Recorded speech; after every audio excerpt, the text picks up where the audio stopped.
Pemirsa, bioskop 21 di Duta Mall Banjarmasin, Kalimantan Selatan kembali beroperasi sejak 17 Oktober 2020. Dibukanya bioskop tersebut setelah mendapatkan izin operasional dari Gugus Tugas Percepatan Penanganan COVID-19 Banjarmasin. Pengoperasian tetap menerapkan protokol kesehatan serta adanya pengurangan jumlah penonton, yaitu separuh dari jumlah kursi yang ada. Bioskop 21 di Duta Mall Banjarmasin, Kalimantan Selatan kembali beroperasi sejak 17 Oktober 2020. Dibukanya bioskop tersebut setelah mendapat izin operasi dari Gugus Tugas Percepatan Penanganan COVID-19 Banjarmasin. Pengoperasiannya tetap menerapkan protokol kesehatan serta adanya pengurangan jumlah penonton, yaitu separuh dari jumlah kursi yang ada. Pengurangan jumlah penonton dalam masa pandemi ini maulah hasil setoran pajak daerah juga menjadi kurang. Demikian dipadahkan Kepala Badan Keuangan Daerah Banjarmasin, Subhan Nur Yaumil, wetakoni Prima TV jelang tengah hari Selasa 27 Oktober 2020.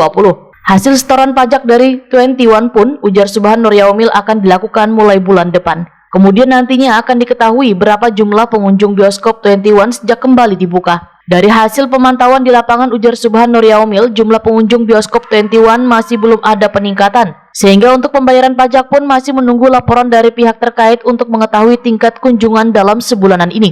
Menurut Subhan Nur Yaumil, sebelum pandemi virus corona melanda Banjarmasin, laporan pajak dari 21 mencapai 400 juta rupiah sebulannya. 21 nanti mereka kan baru melaporkan bulan depan. Jadi bulan depan tuh hanya tahu tuh berapa tingkat kunjungan di 21 gitu kan. Nah, kalau informasi kita lihat dari pemberitaan bahwa studio itu kada full gitu kan. Nyalah 50% maksimal. 50% maksimal. Nah, tapi kenyataannya mungkin ada yang 5 orang, ada yang kali sampai 10 orang yang masuk nonton. Mungkin masyarakat belum tahu, banyak tahu lagi. Nah, karena kalau sudah tahu mungkin bisa bertambah lah. Itu Pak, tadi ada keringanan kah Pak, misalkan pajaknya diturunkan kah Pak, karena melihat situasi seperti itu tuh Pak? Maksudnya diturunkan seperti apa pajaknya? Yang anunya, karena kan mereka maksimal 50% nih. Iya.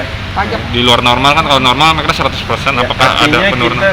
Kita melihat tingkat kunjungannya dulu berapa ya kan, yang laporkan. Kalau misalnya jumlah kursinya 100, kalau 50% menyesuaikan dengan protokol kesehatan, artinya 50 aja ini bolehnya nyala. Nah, kalau 50 artinya 50 aja yang mereka laporkan.